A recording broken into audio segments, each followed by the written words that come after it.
9살 손자는 울지 않았습니다. 아빠 집에 다녀온 날이면 말이 사라졌을 뿐입니다. 저는 그 침묵이 무서워서 손주 가방에 녹음기를 넣었습니다.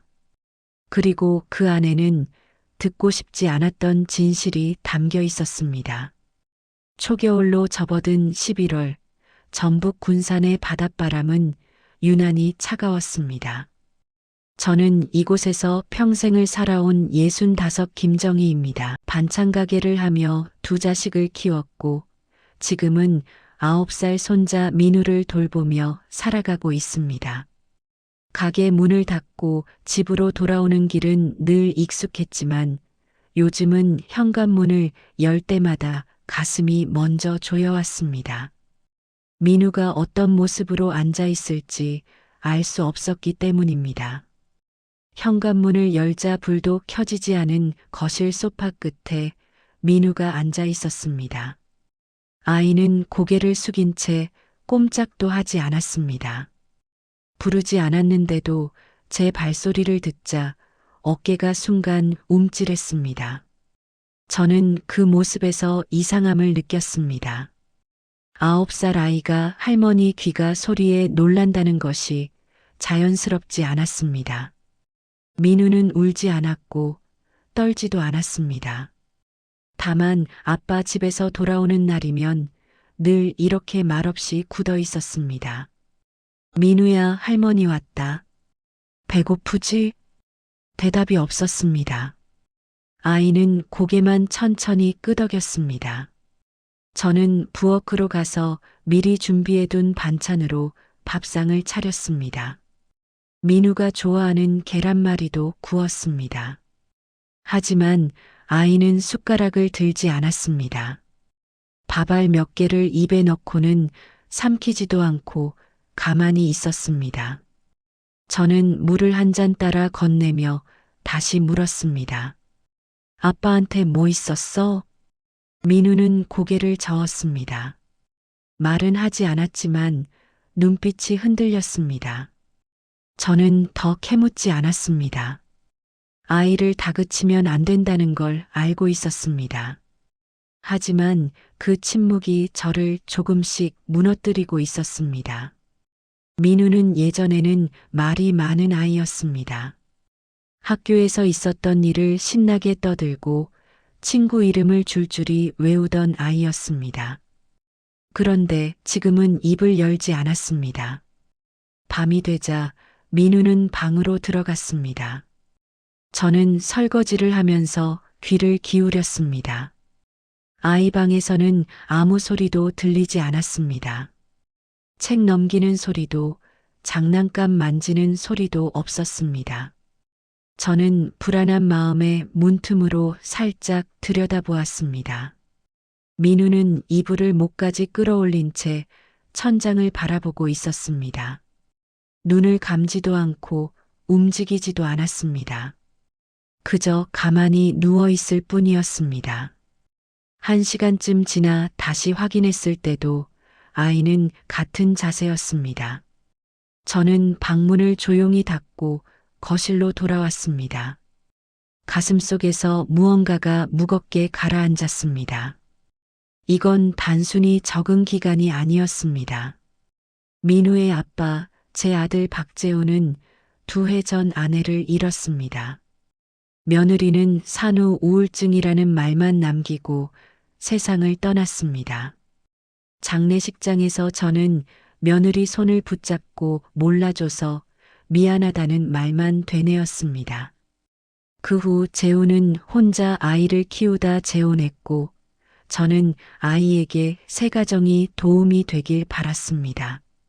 하지만 재혼 후 민우는 점점 무너졌습니다. 처음에는 새 엄마에게 적응하는 시간이 필요하다고 생각했습니다. 아이가 낯을 가리는 건 당연하다고 여겼습니다. 그런데 시간이 지날수록 민우는 더 조용해졌습니다. 말수가 줄었고 웃음이 사라졌습니다. 학교에서도 연락이 왔습니다. 수업 시간에 집중을 못하고 작은 소리에도 몸을 굳힌다는 이야기였습니다.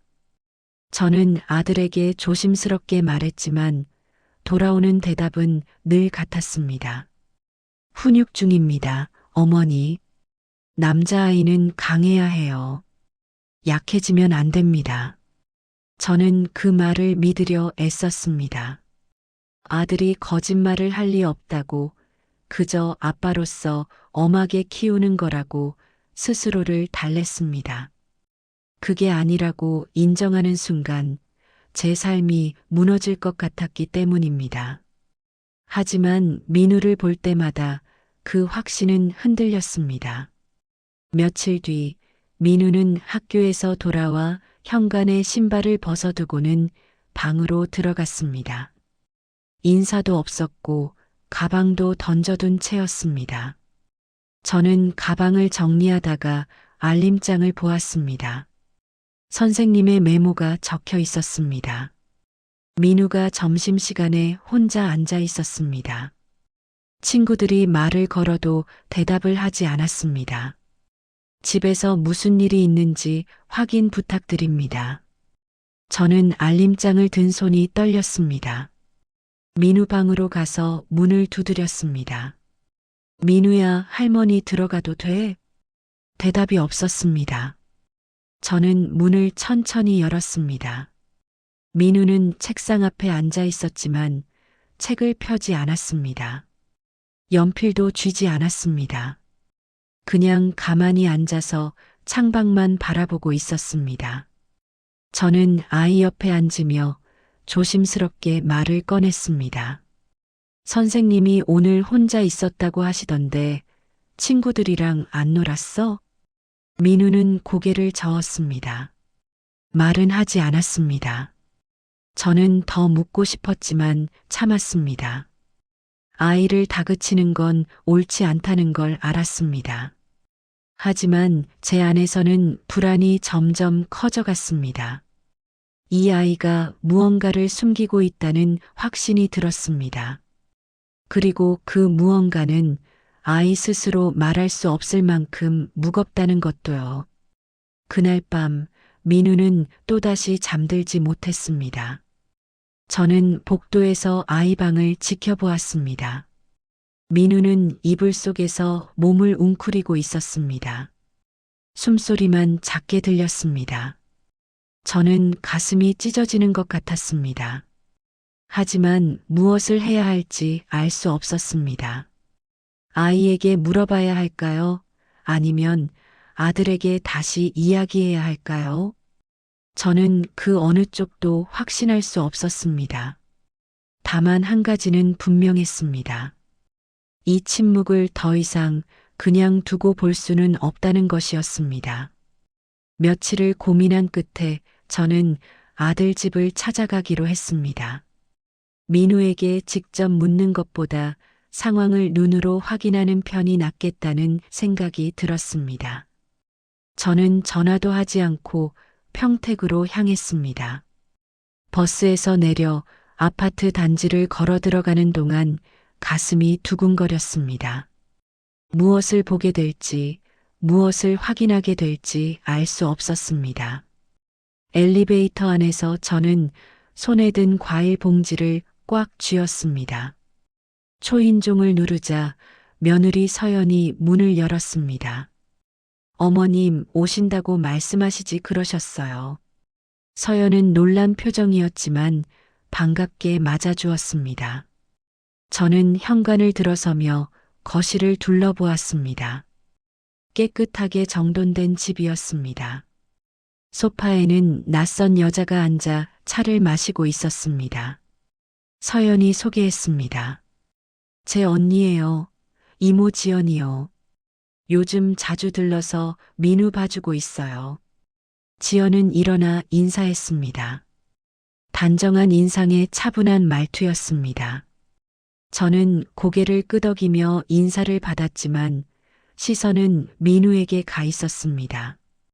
아이는 소파 끝에 앉아 고개를 숙이고 있었습니다. 손은 무릎 위에서 꽉 쥐어져 있었고 어깨는 잔뜩 굳어 있었습니다. 저는 민우에게 다가가 머리를 쓰다듬었습니다. 민우야, 할머니 왔어. 밥은 먹었어? 민우는 고개만 끄덕였습니다. 말은 하지 않았습니다. 저는 아이의 얼굴을 자세히 보았습니다. 눈빛이 흔들리고 있었습니다. 그리고 이모 지연 쪽을 보지 않으려 애쓰는 것 같았습니다. 저는 그 모습에서 묘한 불편함을 느꼈습니다. 왜 민우는 이모를 피하려 하는 걸까요? 왜 이렇게 몸을 움츠리고 있는 걸까요? 서연이 차를 내왔고 저는 지연과 마주 앉았습니다. 지연은 자연스럽게 이야기를 꺼냈습니다. 민우가 학교 끝나고 혼자 있는 시간이 많아서 제가 가끔 들러서 같이 있어주고 있어요. 저는 고개를 끄덕였습니다. 그 말 자체는 이상할 게 없었습니다. 아이를 돌봐주는 가족이 있다는 건 오히려 다행이었습니다. 하지만 민우의 반응이 계속 마음에 걸렸습니다. 아이는 지연이 말할 때마다 몸을 조금씩 뒤로 빼는 것 같았습니다. 시선도 바닥에 고정된 채 움직이지 않았습니다. 저는 지연에게 물었습니다. 민우가 학교에서 어떤지 아세요? 요즘 말이 많이 없어졌다던데. 지연은 잠시 민우를 바라보다가 조심스럽게 대답했습니다. 네, 조용한 편이긴 해요. 그래도 괜찮아 보여요. 저는 그 대답이 석연치 않았습니다. 괜찮다는 말이 너무 가벼웠습니다. 민우는 괜찮지 않았습니다. 저는 그걸 알고 있었습니다. 하지만 지연은 그저 웃으며 차를 한 모금 마셨습니다. 저는 그 모습을 보며 가슴속에서 불안이 커지는 걸 느꼈습니다. 혹시 이 사람이 민우에게 무언가를 하고 있는 건 아닐까? 혹시 아이가 이 사람 때문에 이렇게 변한 건 아닐까? 저는 서연에게 민우와 단둘이 있을 수 있냐고 물었습니다. 서연은 흔쾌히 고개를 끄덕이며 지연과 함께 부엌으로 자리를 옮겼습니다. 저는 민우 옆에 앉아 아이의 손을 잡았습니다. 민우야, 할머니한테 하고 싶은 말 없어? 민우는 고개를 저었습니다. 입술을 꾹 다물고 있었습니다. 저는 아이의 눈을 들여다보며 다시 물었습니다. 이모 지연이랑 같이 있으면 어때? 그 순간 민우의 눈빛이 흔들렸습니다. 아이는 대답하지 않았지만 손이 제 손을 더 세게 쥐었습니다. 저는 그 반응에서 확신을 얻었습니다. 이 아이는 지연을 두려워하고 있다고요. 저는 더 이상 묻지 않았습니다. 아이를 다그치면 안 된다는 걸 알았습니다. 하지만 제 안에서는 의심이 점점 단단해졌습니다. 집으로 돌아오는 버스 안에서 저는 창밖을 바라보며 생각에 잠겼습니다. 지연이라는 사람은 누구일까요? 왜 민우 학교 시간에만 나타나는 걸까요? 왜 재훈이 퇴근하기 전에 사라지는 걸까요? 저는 그 패턴이 의도적으로 느껴졌습니다. 마치 누군가에게 들키지 않으려는 것처럼 보였습니다. 그리고 민우의 반응은 그 의심을 더욱 키웠습니다. 집에 도착해 저는 민우 학교 선생님께 전화를 걸었습니다. 선생님은 민우가 요즘 더 조용해졌다고 말했습니다. 친구들과 어울리지 않고 쉬는 시간에도 혼자 책상에 앉아 있다고 했습니다. 체육 시간에도 참여를 꺼린다는 이야기도 들었습니다. 저는 선생님께 혹시 민우가 누군가를 무서워하는 것 같냐고 물었습니다. 선생님은 잠시 생각하다가 대답했습니다. 확실하진 않지만 어른을 많이 의식하는 것 같아요. 제가 다가가면 움찔하기도 하고요. 저는 전화를 끊고 한참을 멍하니 앉아 있었습니다. 어른을 무서워한다는 말이 머릿속을 맴돌았습니다. 그 어른이 누구일까요? 재훈일까요? 아니면 지연일까요? 저는 점점 지연 쪽으로 마음이 기울었습니다. 재훈은 제 아들이었습니다. 아들이 아이에게 그런 짓을 할 리 없다고 믿고 싶었습니다. 하지만 지연은 달랐습니다. 저는 그 사람을 잘 모릅니다. 그리고 민우는 분명 그 사람을 피하고 있었습니다. 며칠 뒤 저는 다시 평택으로 갔습니다. 이번에는 민우학교 시간에 맞춰갔습니다. 아파트 단지 입구에서 기다리고 있자 지연이 나타났습니다. 그는 민우를 데리고 집으로 들어갔습니다. 저는 멀리서 그 모습을 지켜보았습니다. 민우는 지연과 나란히 걸으며 고개를 숙이고 있었습니다. 두 사람 사이에는 대화가 없었습니다. 저는 그 장면을 보며 확신했습니다. 저 사람이 뭔가 숨기고 있다고요. 저는 그날 저녁 재훈에게 전화를 걸었습니다. 재훈아, 지연 씨가 민우를 자주 봐주는 모양이던데. 재훈은 담담하게 대답했습니다. 네, 서연이가 부탁했어요. 제가 퇴근이 늦으니까 누가 있어주면 좋잖아요. 저는 조심스럽게 물었습니다. 민우가 지연 씨랑 있으면 어때? 편해 보여? 재훈은 잠시 침묵했습니다. 그리고 짧게 대답했습니다. 그런 것 같은데요. 왜 그러세요, 어머니? 저는 더 이상 묻지 않았습니다. 아들에게 제 의심을 드러내기가 조심스러웠습니다. 하지만 제 안에서는 불안이 점점 커져갔습니다. 저는 민우를 지켜야 한다는 생각뿐이었습니다. 그리고 그러기 위해서는 지연을 더 지켜봐야 한다고 생각했습니다. 그 뒤로도 저는 몇 번 더 평택을 찾았습니다. 매번 지연은 민우 학교 시간에 나타났고 재훈 퇴근 전에 사라졌습니다. 저는 그 패턴을 메모하기 시작했습니다. 화요일 오후 3시, 목요일 오후 4시, 금요일 오후 3시 반. 지연이 오는 요일과 시간은 일정했습니다. 저는 그 규칙성이 더욱 수상하게 느껴졌습니다. 왜 이렇게 정확한 시간에 오는 걸까요? 왜 재훈이 없을 때만 오는 걸까요? 어느 날 저는 지연을 따로 만나고 싶다는 생각이 들었습니다. 하지만 어떻게 접근해야 할지 몰랐습니다. 저는 서연에게 전화를 걸어 지연의 연락처를 물었습니다.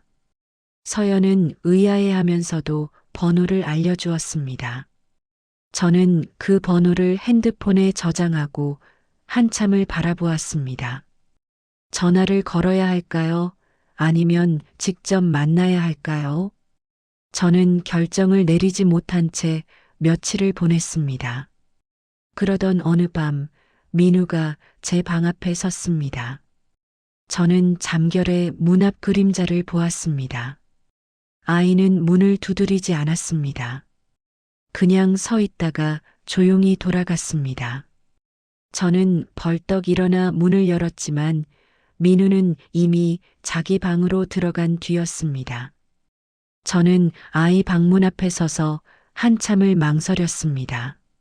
문을 열어야 할까요? 아니면 그냥 두어야 할까요? 결국 저는 문을 열지 못했습니다. 그날 밤 저는 잠들지 못했습니다.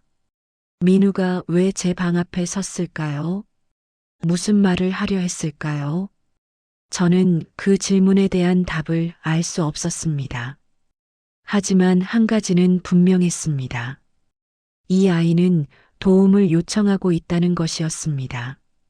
그리고 저는 그 신호를 놓치지 말아야 한다는 것도요. 저는 그날 밤 결심했습니다. 민우를 지키기 위해서라면 무엇이든 해야 한다고요.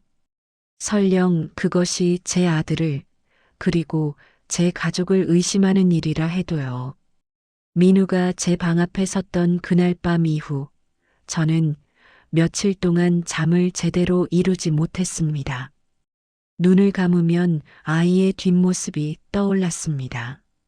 문을 두드리지 못하고 돌아서던 작은 어깨, 복도에서 사라지던 그림자. 저는 그 장면을 떠올릴 때마다 가슴이 무너지는 것 같았습니다. 아이는 분명 무언가를 말하고 싶었습니다.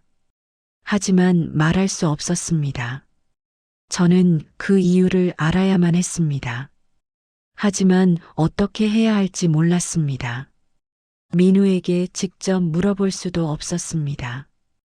아이를 다그치는 건 또 다른 폭력일 수 있었습니다. 재훈에게 다시 물어봐야 할까요? 하지만 아들은 늘 같은 대답만 했습니다. 훈육 중이라는 말, 강해져야 한다는 말. 저는 그 말들이 점점 공허하게 느껴졌습니다. 며느리 서연에게 물어볼 수도 있었지만 서연 역시 민우의 변화를 눈치채지 못하는 것 같았습니다. 아니, 눈치채고도 말하지 못하는 것일 수도 있었습니다. 그렇게 며칠을 고민하던 어느 날, 저는 반찬가게 앞 전자상가를 지나가게 됐습니다. 쇼윈도에 작은 녹음기들이 진열되어 있었습니다. 저는 발걸음을 멈추고 한참을 그것들을 바라보았습니다. 녹음기. 그 단어가 머릿속에서 맴돌았습니다. 민우에게 직접 묻지 않아도 아이 주변에서 무슨 일이 일어나는지 확인할 수 있는 방법. 저는 망설였습니다.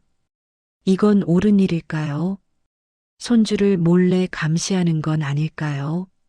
하지만 저는 깨달았습니다. 이건 민우를 의심하는 게 아니라는 것을요.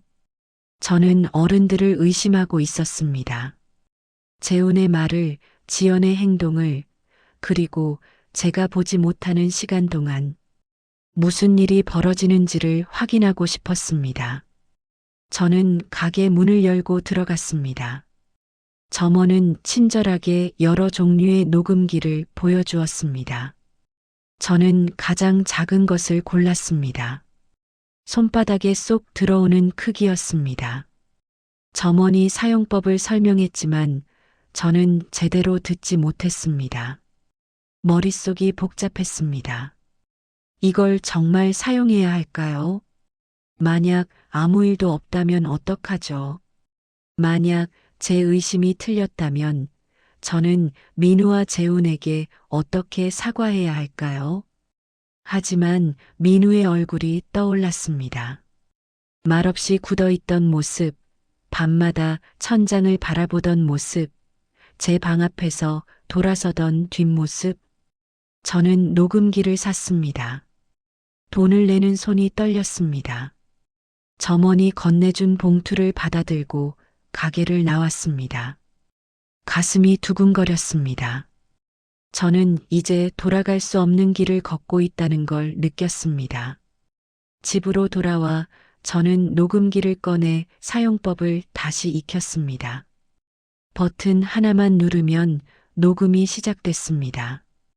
배터리는 이틀 정도 간다고 했습니다. 저는 녹음기를 손에 쥐고 한참을 바라보았습니다. 이 작은 기계가 진실을 알려줄 수 있을까요?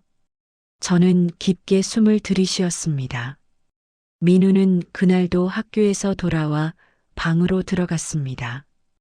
저는 저녁을 준비하며 아이를 불렀습니다. 민우야, 밥 먹자.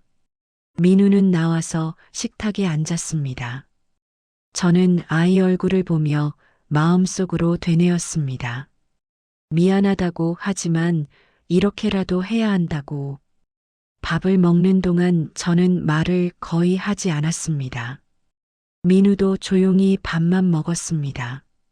식사가 끝나고 아이가 방으로 돌아가자 저는 설거지를 하며 시간을 기다렸습니다. 밤이 깊어갈 무렵 민우가 잠든 것을 확인하고 저는 아이 방으로 들어갔습니다. 책상 위에 놓인 가방을 조심스럽게 열었습니다. 손이 떨렸습니다. 가방 안쪽 주머니에 녹음기를 넣으며 저는 눈물이 날 것 같았습니다. 이건 옳은 일일까요? 저는 손주를 감시하는 나쁜 할머니가 된 걸까요? 하지만 저는 녹음 버튼을 눌렀습니다. 작은 빨간 불이 깜빡였습니다. 저는 주머니를 닫고 가방을 원래 자리에 두었습니다. 방을 나오며 저는 민우를 바라보았습니다. 아이는 이불을 목까지 끌어올린 채 잠들어 있었습니다. 작은 얼굴이 평온해 보였습니다. 저는 아이에게 속으로 말했습니다. 미안하다고 하지만 할머니는 너를 지켜야 한다고. 문을 닫고 나와 저는 거실 소파에 앉았습니다. 가슴이 조여왔습니다. 다음 날 아침 민우는 가방을 메고 학교로 갔습니다. 저는 아이를 배웅하며 평소처럼 말했습니다. 조심히 다녀와. 점심 맛있는 거 먹고. 민우는 고개를 끄덕이고 현관문을 나섰습니다. 저는 문이 닫히는 소리를 들으며 한숨을 내쉬었습니다. 이제 기다리는 일만 남았습니다. 저는 반찬 가게로 가서 일을 했지만 하루 종일 마음이 무거웠습니다. 손님들과 이야기를 나눠도 집중이 되지 않았습니다. 시계를 몇 번이나 확인했습니다. 민우가 학교에서 돌아올 시간, 그리고 재훈 집으로 가는 시간이 다가왔습니다. 오후가 되자 저는 가게 문을 일찍 닫았습니다. 집으로 돌아와 민우를 기다렸습니다. 아이는 저녁 무렵 재훈 집에서 돌아왔습니다. 평소처럼 말없이 현관에 신발을 벗어두고 방으로 들어갔습니다. 저는 아이에게 저녁을 먹자고 불렀지만 민우는 배가 안 고프다며 고개를 저었습니다. 저는 더 이상 권하지 않았습니다. 밤이 되자 저는 민우 방으로 갔습니다. 아이는 이미 잠들어 있었습니다. 저는 가방을 조심스럽게 꺼내 녹음기를 확인했습니다. 빨간 불이 꺼져 있었습니다. 녹음이 끝난 것이었습니다. 저는 녹음기를 주머니에 넣고 방을 나왔습니다. 거실로 돌아와 소파에 앉았습니다. 손에 든 녹음기가 무겁게 느껴졌습니다. 저는 한참을 망설였습니다. 지금 들어야 할까요? 아니면 내일 들어야 할까요? 하지만 저는 더 이상 기다릴 수 없었습니다. 저는 이어폰을 꽂고 재생 버튼을 눌렀습니다. 처음에는 학교 소리가 들렸습니다. 선생님의 목소리, 아이들의 웃음소리, 책 넘기는 소리. 저는 조금 안도했습니다.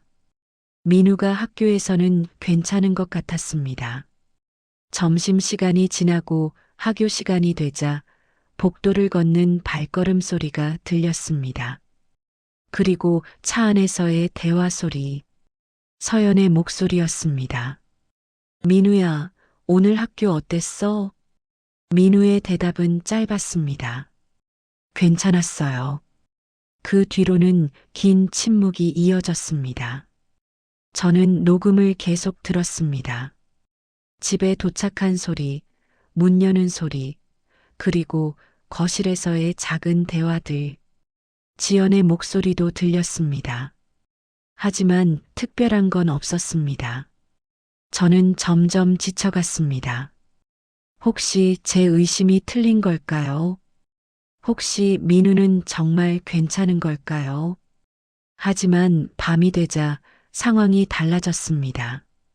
저녁을 먹는 소리가 지나가고 민우가 방으로 들어가는 소리가 들렸습니다. 그리고 한참 뒤 문이 열리는 소리가 났습니다. 무거운 발걸음이 들렸습니다. 저는 긴장했습니다. 이어폰 너머로 재훈의 목소리가 들렸습니다. 민우야. 아이는 대답하지 않았습니다. 재훈이 다시 물었습니다. 왜 말이 없니? 여전히 대답이 없었습니다. 저는 숨을 죽이고 들었습니다. 재훈이 한숨을 쉬는 소리가 들렸습니다. 그리고 이어진 말이 저를 얼어붙게 만들었습니다. 내가 약해서 엄마가 죽은 거야. 내가 없었으면 엄마는 살았을 거야. 저는 손으로 입을 막았습니다. 녹음기를 든 손이 떨렸습니다. 재훈의 목소리는 계속됐습니다. 강해져야 한다고 했잖아. 울면 안 된다고 했잖아. 왜 자꾸 이렇게 약하게 굴어? 민우는 울지 않았습니다. 다만 숨을 삼키는 소리만 작게 들렸습니다. 저는 눈물이 흘러내리는 걸 느꼈습니다. 이건 훈육이 아니었습니다. 이건 아이의 존재를 부정하는 폭력이었습니다. 저는 녹음을 멈추고 이어폰을 뺐습니다. 손이 떨려서 녹음기를 제대로 잡을 수조차 없었습니다. 저는 소파에 주저앉아 한참을 울었습니다. 제 아들이 손주에게 저런 말을 하고 있었다니. 저는 믿을 수 없었습니다. 하지만 녹음은 거짓말을 하지 않았습니다. 저는 다시 녹음을 처음부터 들었습니다. 그리고 그 안에서 또 다른 장면을 발견했습니다. 재훈이 방을 나간 뒤 지연이 민우 방으로 들어오는 소리가 들렸습니다. 지연은 조심스럽게 물었습니다. 민우야, 아빠가 무섭니까? 민우는 대답하지 않았습니다. 지연이 다시 말했습니다. 괜찮아. 내 잘못이 아니야. 아빠가 힘든 거야. 그 순간 저는 깨달았습니다. 제가 누구를 잘못 의심했는지를. 지연은 가해자가 아니었습니다. 지연은 민우를 지키려 했던 사람이었습니다. 저는 녹음기를 꽉 쥐고 눈물을 흘렸습니다. 제 아들이 가해자였습니다. 그리고 저는 그걸 모른 채 엉뚱한 사람을 의심하고 있었습니다.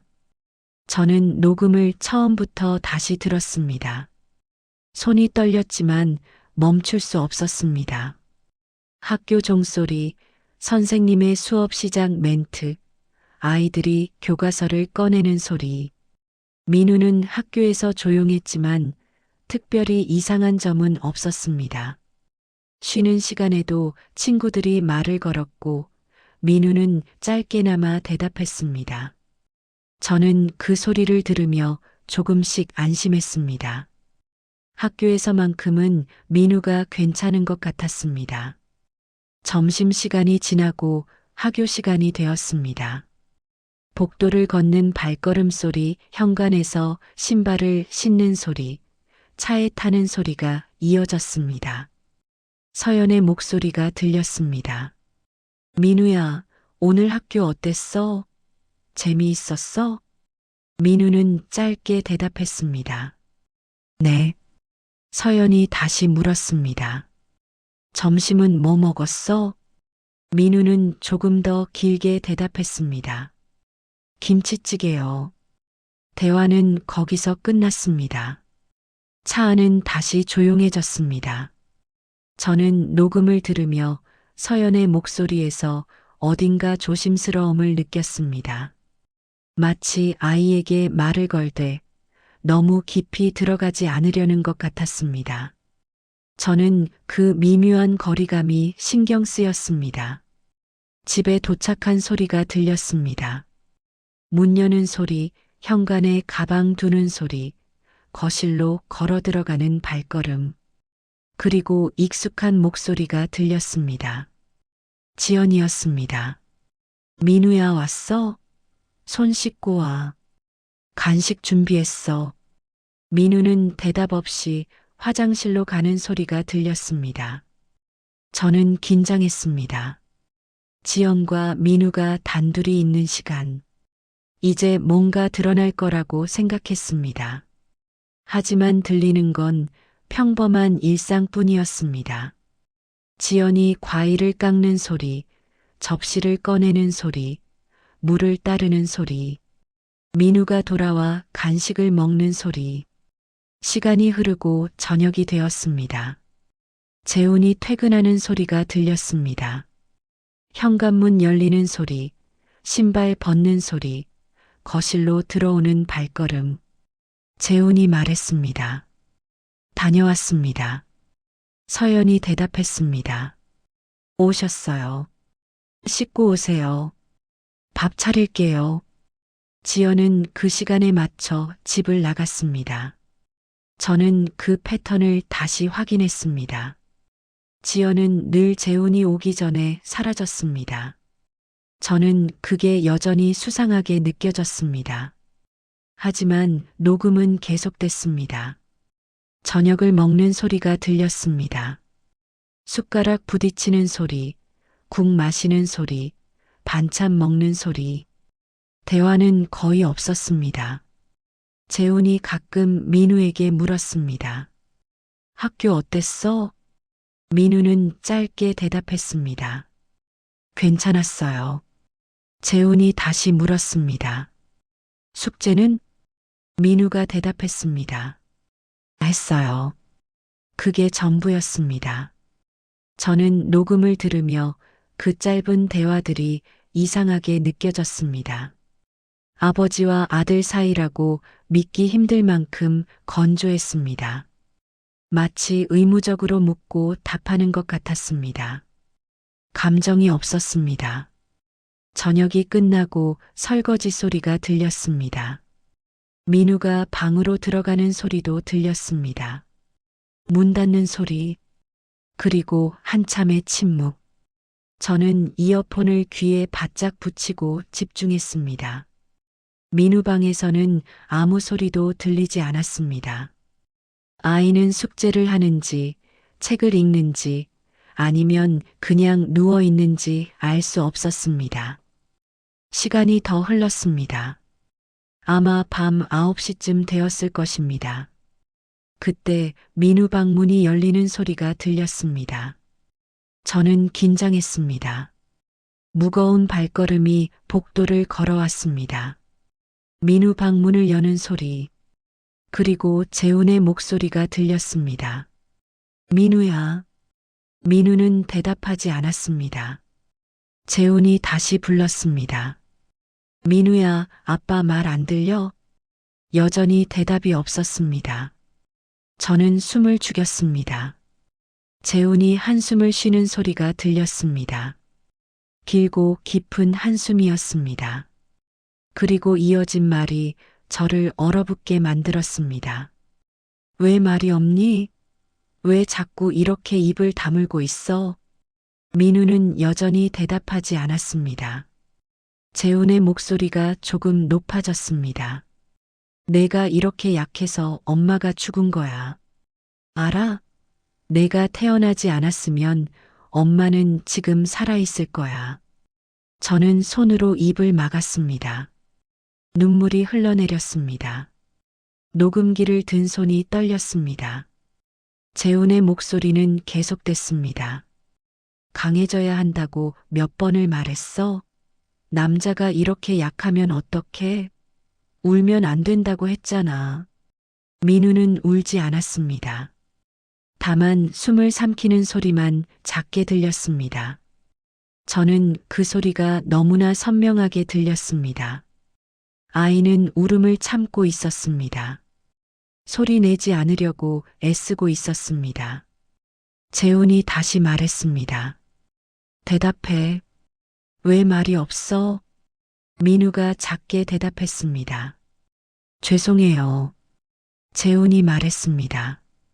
죄송하다고 하지 말고 강해져. 알았어? 민우가 다시 대답했습니다. 네. 재훈이 방을 나가는 소리가 들렸습니다. 문 닫는 소리, 그리고 민우 혼자 남겨진 방의 침묵. 저는 이어폰을 통해 그 고요함을 들었습니다. 아이는 울지 않았습니다. 숨소리만 들렸습니다. 조금씩 거칠어지는 숨소리. 저는 눈물을 닦으며 녹음을 계속 들었습니다. 한참 뒤 다시 문 여는 소리가 들렸습니다. 이번에는 가벼운 발걸음이었습니다. 지연의 목소리가 들렸습니다. 민우야. 민우는 대답하지 않았습니다. 지연이 방 안으로 들어오는 소리가 들렸습니다. 침대 옆에 앉는 소리, 그리고 조심스럽게 물었습니다. 아빠가 또 그랬어? 민우는 대답하지 않았습니다. 지연이 다시 말했습니다. 민우야, 아빠 말은 진짜가 아니야. 내 잘못이 아니야. 엄마가 돌아가신 건 내 탓이 아니야. 민우가 작게 대답했습니다. 하지만 아빠가, 지연이 말을 끊었습니다. 아빠가 힘든 거야. 아빠도 엄마를 많이 그리워해서 그래. 하지만 그렇다고 해서 너한테 그런 말을 해도 되는 건 아니야. 알지? 민우는 대답하지 않았습니다. 지연이 계속 말했습니다. 너는 잘못한 게 없어. 아빠가 무섭니까? 민우가 작게 대답했습니다. 조금요. 지연이 한숨을 쉬는 소리가 들렸습니다. 그리고 말했습니다. 괜찮아. 이모가 있잖아. 이모가 지켜줄게. 민우는 대답하지 않았습니다. 지연이 민우 머리를 쓰다듬는 소리가 들렸습니다. 그리고 방을 나가는 발걸음, 문 닫는 소리, 다시 찾아온 침묵. 저는 녹음기를 멈췄습니다. 이어폰을 빼고 소파에 주저앉았습니다. 눈물이 멈추지 않았습니다. 저는 제 아들이 손주에게 저런 말을 하고 있었다는 사실을 믿을 수 없었습니다. 그리고 저는 지연을 의심했습니다. 민우를 지키려 했던 사람을 저는 가해자로 오해했습니다. 저는 녹음기를 다시 들었습니다. 처음부터 끝까지 재훈의 목소리, 민우의 침묵, 지연의 위로. 저는 그 모든 것을 다시 들으며 깨달았습니다. 민우가 왜 말이 없었는지, 왜 아빠 집에서 돌아올 때마다 굳어 있었는지, 왜 밤마다 잠들지 못했는지. 아이는 아빠에게 죄인 취급을 당하고 있었습니다. 존재 자체를 부정당하고 있었습니다. 저는 다음 날 아침 일찍 지연에게 전화를 걸었습니다. 손이 떨렸지만 저는 번호를 눌렀습니다. 몇 번의 신호음 뒤 지연이 받았습니다. 여보세요? 저는 목소리를 가다듬으며 말했습니다. 저 민우 할머니예요. 잠시 만날 수 있을까요? 지연은 잠시 침묵했습니다. 그리고 조심스럽게 대답했습니다. 네, 괜찮아요. 어디서 뵐까요? 저는 카페 이름을 말했습니다. 지연은 알았다고 대답했습니다. 저는 전화를 끊고 옷을 갈아입었습니다. 거울 속 제 얼굴은 지쳐 보였습니다. 눈이 퉁퉁 부어 있었습니다. 저는 찬물로 얼굴을 씻고 집을 나섰습니다. 카페에서 지연을 만났습니다. 지연은 저를 보자마자 일어나 인사했습니다. 저는 자리에 앉으며 지연을 바라보았습니다. 지연은 불안한 표정이었습니다. 저는 가방에서 녹음기를 꺼내 테이블 위에 올려놓았습니다. 이걸 들었어요. 지연의 눈이 커졌습니다. 저는 녹음기를 재생했습니다. 재훈의 목소리가 흘러나왔습니다. 내가 약해서 엄마가 죽었다는 말, 강해져야 한다는 말. 지연은 고개를 숙였습니다. 저는 녹음을 멈추고 말했습니다. 미안해요. 당신을 의심했어요. 지연은 고개를 들어 저를 보았습니다. 눈에 눈물이 고여 있었습니다. 지연이 말했습니다. 괜찮아요. 저도 알아요. 제가 수상해 보였을 거예요. 저는 지연에게 물었습니다. 언제부터였어요? 지연은 한숨을 쉬며 대답했습니다. 재혼하고 한 달쯤 지났을 때부터예요. 서연이가 밤마다 민우 방에서 고성이 들린다고 말했어요. 처음엔 훈육이라고 생각했대요. 하지만 점점 심해졌어요. 민우 몸에 멍이 생기기 시작했고 아이가 밥을 먹지 않았어요. 저는 숨을 참으며 들었습니다. 지연이 계속 말했습니다. 서연이가 재훈 씨한테 말했지만 재훈 씨는 듣지 않았어요.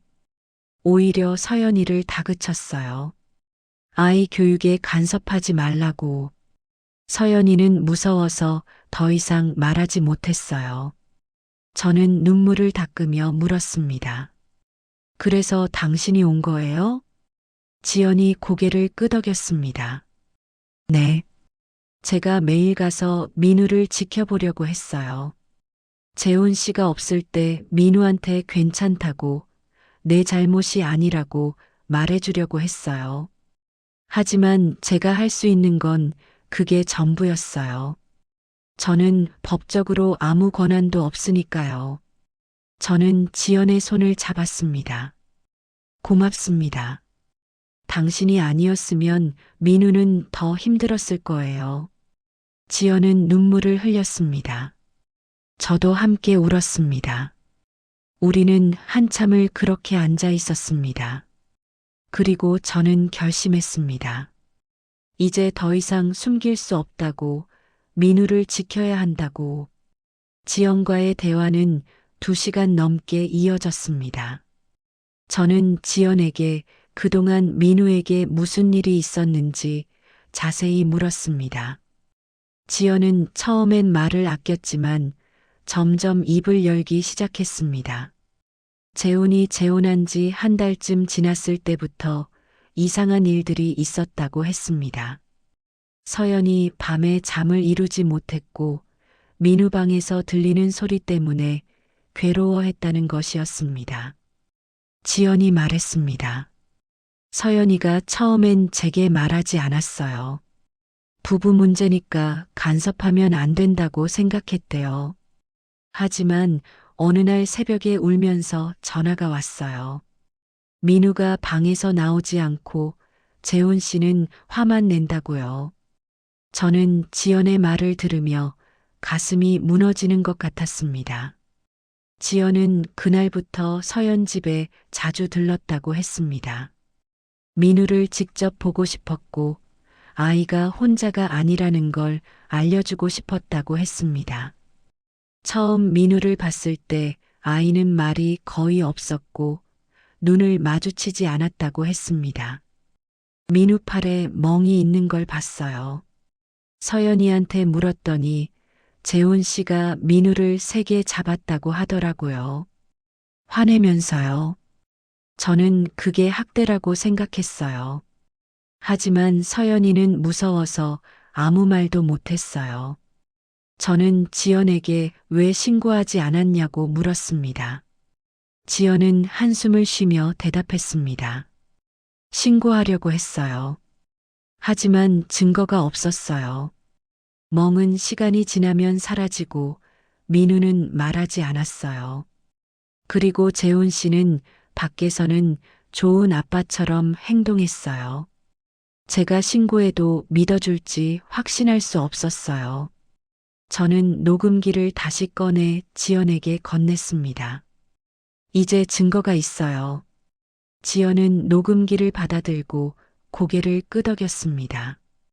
우리는 서연을 설득하기로 했습니다. 서연이 함께해야 더 많은 증거를 모을 수 있었습니다. 저는 지연과 함께 서연을 만나러 갔습니다. 서연은 평택 아파트 카페에서 우리를 기다리고 있었습니다. 서연은 저희를 보자마자 불안한 표정을 지었습니다. 저는 자리에 앉으며 서연의 손을 잡았습니다.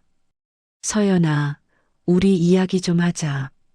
서연은 고개를 끄덕였지만 시선을 피했습니다. 저는 녹음기를 꺼내 재생했습니다. 재훈의 목소리가 흘러나왔습니다. 내가 약해서 엄마가 죽었다는 말, 강해져야 한다는 말. 서연은 눈을 감았습니다. 눈물이 흘러내렸습니다. 저는 녹음을 멈추고 서연에게 물었습니다. 알고 있었니? 서연은 고개를 끄덕였습니다. 목소리가 떨렸습니다. 네, 알았어요. 하지만 어떻게 해야 할지 몰랐어요. 재훈 씨한테 말하면 화만 냈어요. 제가 아이 교육에 간섭하지 말라고, 자기가 아빠니까 자기가 잘 안다고. 저는 서연에게 말했습니다. 이건 교육이 아니에요. 학대예요. 서연은 얼굴을 손으로 가리고 울었습니다. 한참을 울던 서연이 고개를 들어 말했습니다. 저도 알아요. 하지만 무서웠어요. 재훈 씨가 저한테도 화를 내기 시작했어요. 제가 민우 편을 든다고, 제가 아이를 망친다고. 지연이 서연의 어깨를 감싸며 말했습니다. 이제 우리가 함께 할게. 혼자 감당하지 마. 저는 서연에게 부탁했습니다. 민우를 지키려면 증거가 필요해요. 사진이 있어요? 기록이 있어요? 서연은 잠시 망설이다가 핸드폰을 꺼냈습니다. 갤러리를 열어 사진 몇 장을 보여주었습니다. 민우 팔에 있는 멍 자국, 등에 있는 붉은 자국. 저는 그 사진들을 보며 눈물을 참았습니다. 서연이 말했습니다. 몰래 찍었어요. 언젠가 필요할 것 같아서. 저는 서연에게 고맙다고 말했습니다. 서연은 사진들을 저에게 전송했습니다. 그리고 말했습니다. 학교 상담 기록도 있어요. 선생님이 몇 번 연락 주셨어요. 민우가 학교에서 말이 없고 친구들이랑 어울리지 않는다고. 저는 서연에게 그 기록도 받았습니다. 우리는 모든 자료를 모았습니다. 사진, 녹음, 학교 기록. 그리고 민우가 그린 그림들도 있었습니다. 서연이 가방에서 스케치북을 꺼냈습니다. 민우가 학교에서 그린 그림들이었습니다. 첫 번째 그림은 집이었습니다. 큰 집 앞에 작은 사람 하나가 서 있었습니다. 혼자였습니다. 두 번째 그림은 가족이었습니다. 아빠, 새엄마, 민우. 하지만 민우는 멀리 떨어져 있었고 얼굴에 입이 없었습니다. 세 번째 그림은 방이었습니다. 민우가 침대에 앉아 있고 문 밖에 큰 그림자가 있었습니다. 저는 그림들을 보며 가슴이 찢어지는 것 같았습니다. 아이는 그림으로 말하고 있었습니다. 말로 할 수 없는 것들을 그림으로 표현하고 있었습니다.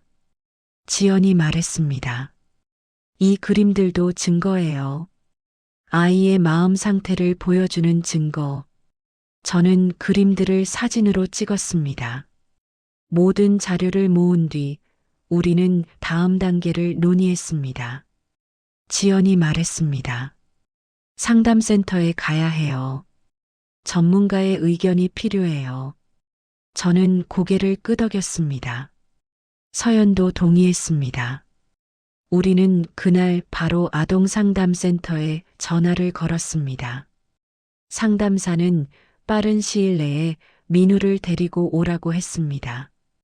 저는 민우를 데리고 상담센터를 찾기로 했습니다. 며칠 뒤 저는 민우를 데리고 상담센터로 갔습니다.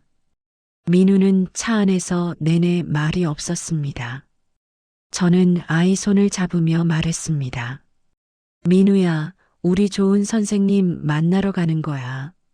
무섭지 않아. 민우는 고개를 끄덕였지만 눈빛은 여전히 불안했습니다. 상담센터에 도착해 접수를 마치고 대기실에 앉았습니다. 민우는 제 옆에 바짝 붙어 앉았습니다. 잠시 뒤 상담사가 나와 우리를 불렀습니다. 상담실은 따뜻한 분위기였습니다. 벽에는 아이들이 그린 그림들이 붙어 있었고 한쪽에는 장난감과 인형들이 놓여 있었습니다. 상담사는 부드러운 목소리로 인사했습니다. 안녕, 민우야. 나는 김 선생님이야. 오늘 같이 이야기하고 놀자. 민우는 대답하지 않았습니다. 저는 상담사에게 그동안의 상황을 설명했습니다. 녹음, 사진, 그림, 학교 기록 모두 보여드렸습니다. 상담사는 자료들을 꼼꼼히 살펴보며 고개를 끄덕였습니다. 상담사는 저에게 잠시 밖에서 기다려달라고 했습니다. 저는 민우를 바라보며 괜찮겠냐고 물었습니다.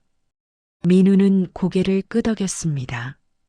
저는 상담실을 나와 대기실에 앉았습니다. 1시간 정도 지났을 때 상담사가 나왔습니다. 민우는 상담실에 남아 있었습니다. 상담사가 말했습니다. 민우는 전형적인 정서적 학대 피해 증상을 보이고 있습니다.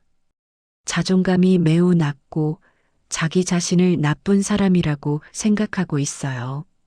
아버지를 두려워하면서도 아버지의 말이 맞다고 믿고 있습니다.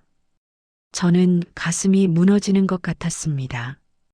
상담사가 계속 말했습니다. 민우는 처음에는 말하지 않았어요. 하지만 인형놀이를 하면서 조금씩 마음을 열었어요. 인형을 통해 아빠가 무섭다고 말했어요. 자기가 나쁜 아이라서 아빠가 화낸다고 생각하고 있었어요. 저는 눈물을 닦으며 물었습니다. 어떻게 해야 하나요? 상담사는 진지한 표정으로 대답했습니다. 민우는 즉시 보호가 필요합니다.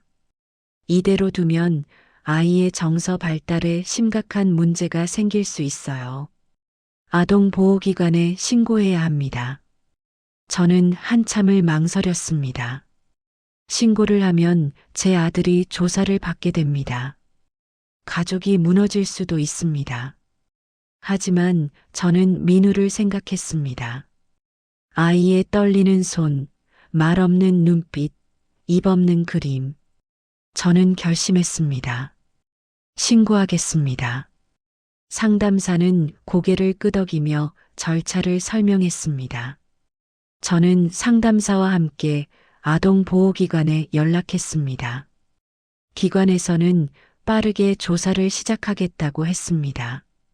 저는 모든 자료를 기관에 제출했습니다. 녹음, 사진, 그림, 상담 기록. 며칠 뒤 아동보호기관 조사관이 저를 찾아왔습니다. 조사관은 자료들을 검토하고 민우를 직접 면담했습니다. 민우는 조사관 앞에서도 처음에는 말하지 않았습니다. 하지만 상담사가 함께 있자 조금씩 입을 열었습니다. 아빠가 무섭다고, 자기가 나쁜 아이라고 생각한다고. 조사관은 재훈도 만났습니다. 재훈은 처음에는 부인했습니다. 자기는 훈육을 했을 뿐이라고, 아이를 사랑한다고 말했습니다. 하지만 녹음을 들려주자 재훈은 말문이 막혔습니다. 조사관은 명확하게 말했습니다. 이것은 훈육이 아닙니다. 정서적 학대입니다. 조사관은 법원에 임시보호 신청을 하겠다고 했습니다. 민우를 안전한 곳으로 옮기고 재훈과의 접촉을 제한하겠다고 했습니다. 저는 민우를 제가 돌보겠다고 말했습니다. 조사관은 고개를 끄덕였습니다. 아동보호기관의 조사는 일주일 동안 진행되었습니다. 조사관은 민우를 여러 번 면담했고 재훈과 서연도 각각 조사를 받았습니다. 저도 조사관 앞에서 그동안의 일들을 상세히 설명했습니다. 녹음 파일을 제출하고 사진들을 보여주고 민우가 그린 그림들도 모두 증거로 제출했습니다. 상담사의 소견서도 함께 제출되었습니다. 조사관은 모든 자료를 검토한 뒤 법원에 임시보호 조치를 신청했습니다. 민우를 즉시 위험한 환경에서 분리해야 한다는 의견이었습니다. 법원 신문 날짜가 잡혔고 저는 그날을 기다리며 불안한 시간을 보냈습니다. 민우는 여전히 제 곁에 있었지만 언제든 다시 돌아가야 할지 모른다는 두려움이 있었습니다. 신문 당일 저는 일찍 일어나 옷을 갈아입었습니다. 법원에 가는 길은 무겁게 느껴졌습니다. 민우는 학교에 보내고 저 혼자 법원으로 향했습니다. 법원 복도는 조용했습니다. 저는 의자에 앉아 제 차례를 기다렸습니다. 손이 떨렸습니다. 잠시 뒤 조사관이 와서 저를 법정 안으로 안내했습니다. 판사는 차분한 목소리로 사건을 설명했습니다. 민우에 대한 정서적 학대 의혹, 즉각적인 보호 필요성, 재혼도 법정에 있었습니다.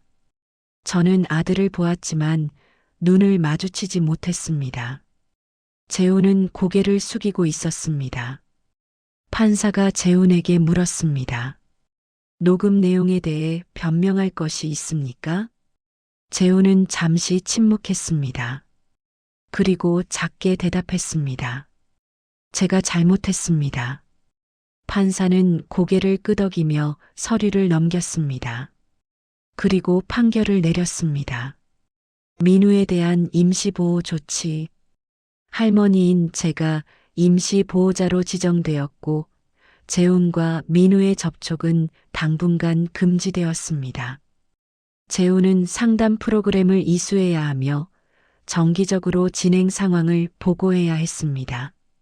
저는 판결문을 받아들고 법정을 나왔습니다. 복도에 나서자 다리에 힘이 풀렸습니다. 벽에 기대 한참을 서 있었습니다. 기쁨보다는 안도였습니다. 민우를 지킬 수 있다는 안도감. 조사관이 다가와 말했습니다. 잘하셨습니다. 쉬운 결정이 아니었을 텐데. 저는 고개를 끄덕였습니다. 말이 나오지 않았습니다. 조사관은 저에게 앞으로의 절차를 설명했습니다. 정기적인 상담, 학교와의 협력, 민우의 회복 과정 지원. 저는 모든 것을 기억하려 애쓰며 고개를 끄덕였습니다. 법원에서 돌아와 저는 민우를 학교에서 데려왔습니다. 아이는 평소처럼 말없이 차에 올랐습니다. 저는 민우에게 말했습니다. 민우야, 이제 할머니랑 계속 살 거야. 민우는 저를 바라보았습니다. 눈빛이 흔들렸습니다. 저는 아이 손을 잡으며 말했습니다. 아빠는 당분간 못 만나. 하지만 괜찮아. 할머니가 지켜줄게. 민우는 고개를 끄덕였습니다. 말은 하지 않았지만 손이 제 손을 꽉 쥐었습니다. 저는 그 작은 손을 느끼며 눈물이 났습니다. 집으로 돌아와 저는 민우와 함께 저녁을 먹었습니다. 민우는 예전보다 조금 더 많이 먹었습니다. 숟가락을 드는 손도 덜 떨렸습니다. 밤이 되자 민우가 물었습니다. 할머니, 나 어디서 자요? 저는 민우 방을 가리켰습니다. 하지만 민우는 고개를 저었습니다. 저는 아이의 눈을 보며 알았습니다. 아이는 혼자 자는 게 무서운 것이었습니다. 저는 말했습니다. 그럼 할머니 방에서 자자. 민우는 고개를 끄덕였습니다. 우리는 함께 제 방으로 갔습니다. 민우는 침대 한쪽에 누웠고 저는 다른 쪽에 누웠습니다. 불을 끄고 나서 한참의 침묵이 흘렀습니다. 그때 민우가 아주 작은 목소리로 물었습니다. 할머니, 나 이제 혼 안 나요? 저는 아이 쪽으로 몸을 돌렸습니다. 어둠 속에서 민우의 얼굴이 희미하게 보였습니다. 저는 아이의 손을 찾아 꽉 잡았습니다. 그리고 처음으로 분명하게 말해 주었습니다. 민우야, 너는 잘못한 게 없어. 혼날 이유가 없어. 어른이 잘못한 거야. 민우는 대답하지 않았습니다. 하지만 손이 제 손을 더 세게 쥐었습니다. 저는 계속 말했습니다. 엄마가 돌아가신 건 내 잘못이 아니야.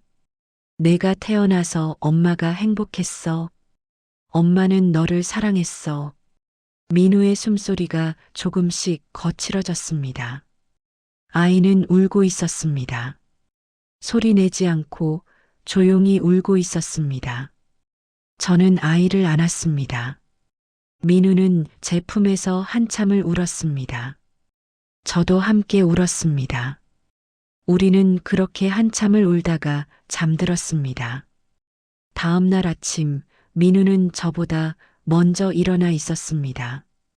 거실에 앉아 창밖을 바라보고 있었습니다. 저는 아이 옆에 앉으며 물었습니다. 잘 잤어? 민우는 고개를 끄덕였습니다. 그리고 처음으로 먼저 말을 꺼냈습니다. 할머니, 학교 가도 돼요? 저는 웃으며 대답했습니다. 당연하지. 학교 가야지. 민우는 작게 웃었습니다. 오랜만에 보는 아이의 웃음이었습니다. 저는 아침을 차리고 민우와 함께 먹었습니다. 민우는 밥을 다 먹고 학교 갈 준비를 했습니다. 가방을 메고 현관으로 가는 뒷모습이 예전보다 조금 덜 무거워 보였습니다.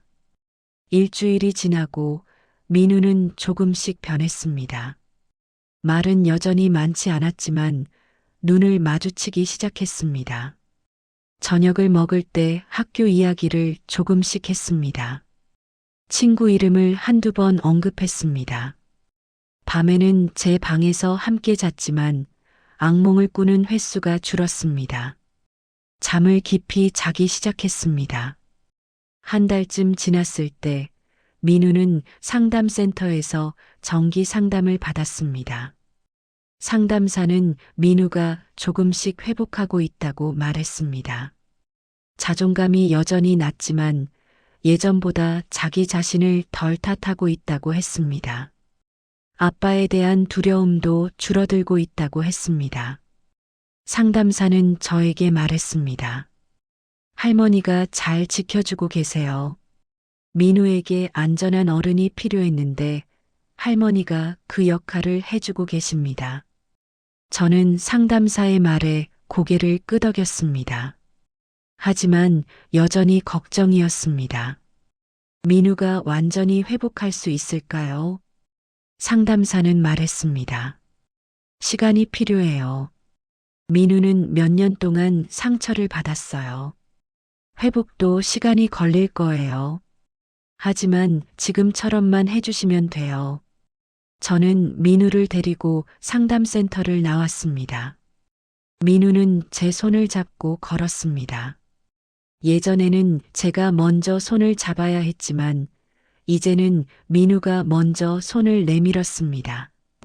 2달이 지났을 때 재훈에게서 연락이 왔습니다. 상담 프로그램을 이수하고 있으니 민우를 한번 만나고 싶다는 내용이었습니다. 저는 조사관과 상담했습니다. 조사관은 신중하게 고려해 보라고 했습니다. 민우의 의사를 존중해야 한다고 했습니다. 저는 민우에게 물었습니다. 민우야, 아빠 만나고 싶어? 민우는 한참을 생각하다가 고개를 저었습니다. 아직 무서워요.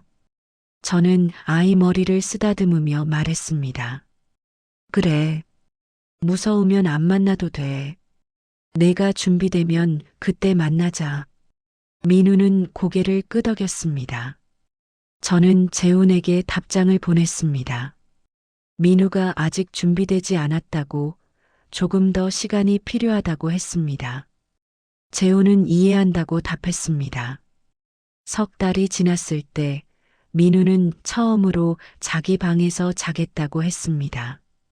저는 조금 놀랐지만 괜찮다고 말했습니다. 민우는 혼자 방으로 들어가 문을 닫았습니다. 저는 밤새 잠을 설쳤습니다. 민우가 괜찮을까 걱정했습니다. 하지만 아침이 되었을 때 민우는 혼자 일어나 거실로 나왔습니다. 할머니, 잘 잤어요. 저는 안도의 한숨을 쉬며 웃었습니다. 민우는 혼자 잘 수 있게 되었습니다. 작은 변화였지만 저에게는 큰 의미였습니다. 아이는 조금씩 독립하고 있었습니다. 두려움에서 벗어나고 있었습니다. 넉 달째 민우는 학교에서 친구를 사귀었습니다. 이름은 지훈이었습니다. 민우는 저녁을 먹으며 지훈이 이야기를 했습니다. 같이 축구를 했다는 이야기, 점심을 함께 먹었다는 이야기. 저는 민우의 말을 들으며 눈물이 났습니다. 아이는 다시 세상과 연결되고 있었습니다. 봄이 왔습니다.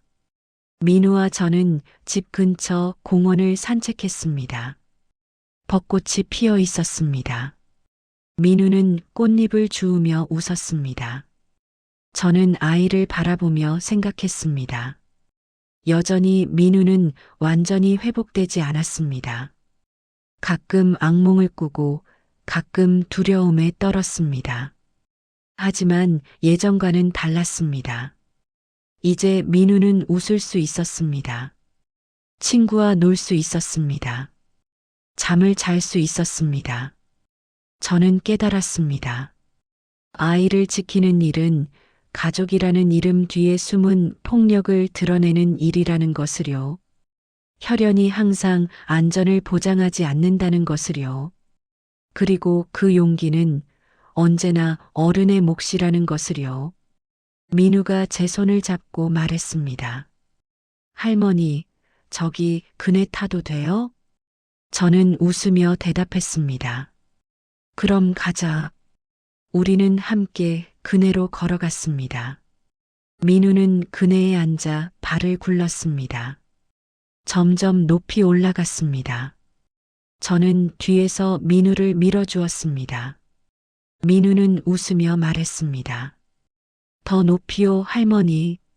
저는 더 세게 밀어주었습니다. 민우는 하늘을 향해 올라갔습니다. 아이의 웃음소리가 공원에 퍼졌습니다. 저는 그 소리를 들으며 눈물을 닦았습니다. 행복한 눈물이었습니다. 민우는 여전히 회복 중이었습니다. 앞으로도 긴 시간이 필요할 것입니다. 하지만 이제 민우는 안전했습니다. 사랑받고 있다는 걸 알았습니다. 그리고 잘못한 게 없다는 것도요. 저는 민우를 지켜낼 것입니다. 어떤 일이 있어도요. 저의 이야기를 들어주셔서 감사합니다.